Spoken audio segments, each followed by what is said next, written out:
It was a private conversation, a quiet exchange between a future king and a new prime minister. But those 11 words, just overheard and now confirmed, have sent a political shockwave through the halls of Westminster. The constitutional order has been subtly, but permanently, altered. Prince William did not offer a simple congratulations. He did not speak of tradition.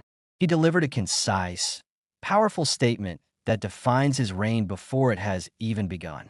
And inside Parliament, MPs from all parties are reeling, understanding that the monarchy they thought they knew is gone.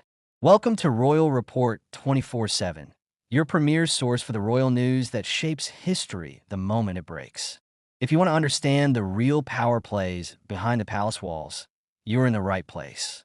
Before we reveal the prince's explosive 11-word message and its earth-shattering implications, you need to be part of this story. Subscribe to Royal Report 24/7 and hit that like button right now. Your support is what makes us the fastest source for royal intelligence.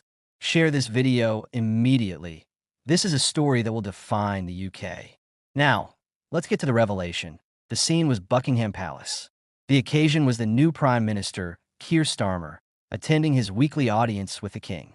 It's a formal tradition, a cornerstone of the British Constitution.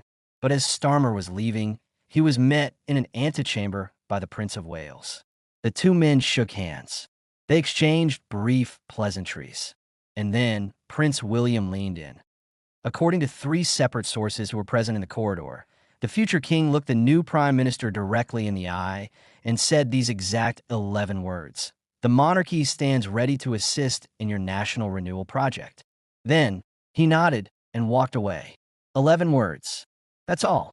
But in the world of constitutional monarchy, where every syllable is weighed and measured for centuries of precedent, these 11 words are a political earthquake. To understand why, we must first understand what a future king is not supposed to say. The monarch and the heir to the throne must remain strictly above politics. They are a symbol of national unity. They do not endorse government policy. They do not use terms like National Renewal Project, which is a direct reflection of the new Labour government's own branding and political agenda. By using that specific phrase, Prince William did something revolutionary. He didn't just offer the passive, traditional support of the crown. He actively and publicly aligned the monarchy with the incoming government's mission. He has taken a side. He has made the monarchy a proactive partner in Starmer's vision for the country. The reaction in Parliament has been one of stunned silence, followed by frantic, hushed conversations. Senior Conservative MPs are reportedly furious, viewing this as a blatant breach of constitutional propriety.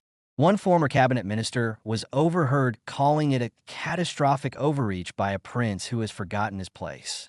But on the Labour benches, the mood is one of triumphant vindication. For them, this is a signal that the stuffy, outdated monarchy of the past is dead, and a new, modern, and engaged institution is ready to work with a progressive government.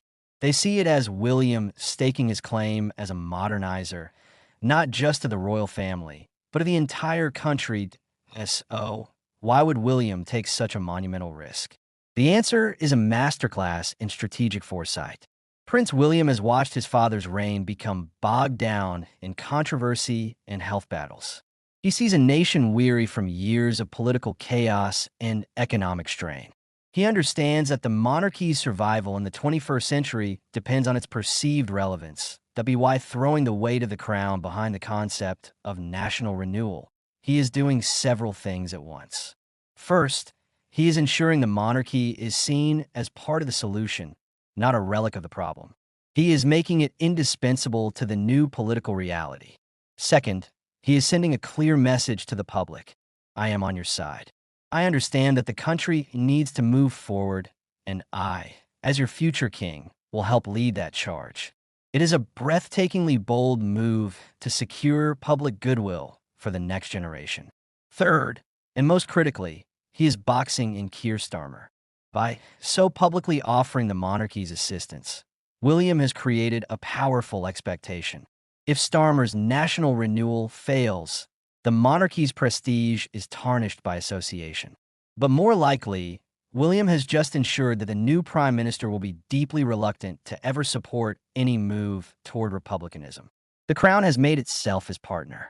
To attack the monarchy now would be to attack his own project. This single sentence also reveals William's personal leadership style. This is not the cautious, hesitant prince of 10 years ago. This is a man who has fully embraced the power and influence of his position. He is confident. He is strategic.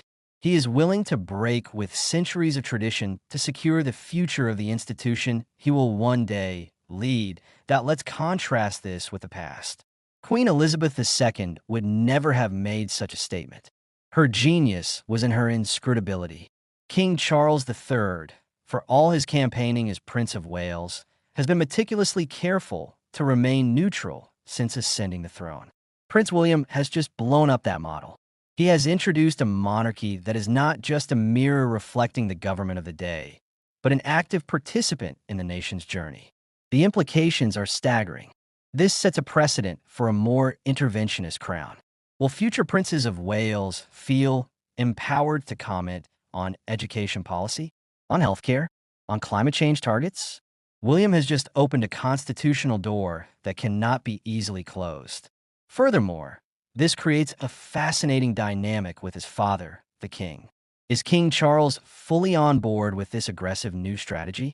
Or is this the heir acting unilaterally, forcing the pace of change from his office in Kensington Palace?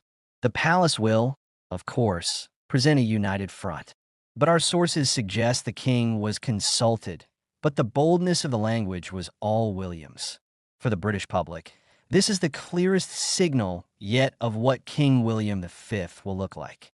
His reign will be active, engaged, and unafraid to place the monarchy at the heart of the nation's political and social life. The days of a distant, ceremonial crown are over. 11 words. That's all it took to redefine the British monarchy for the next century. The message has been delivered. Parliament is in shock, and the future has just arrived. This is a developing story of historic proportions. The political and constitutional fallout will be analyzed for days to come. To ensure you get every single update and expert analysis on this game-changing moment, you must stay with us. Like this video to help us grow. Share it on every platform you use. And most importantly, subscribe to Royal Report 24/7 and slam that notification bell. We are Royal Report 24/7. We report the moments that change history. Thank you for watching.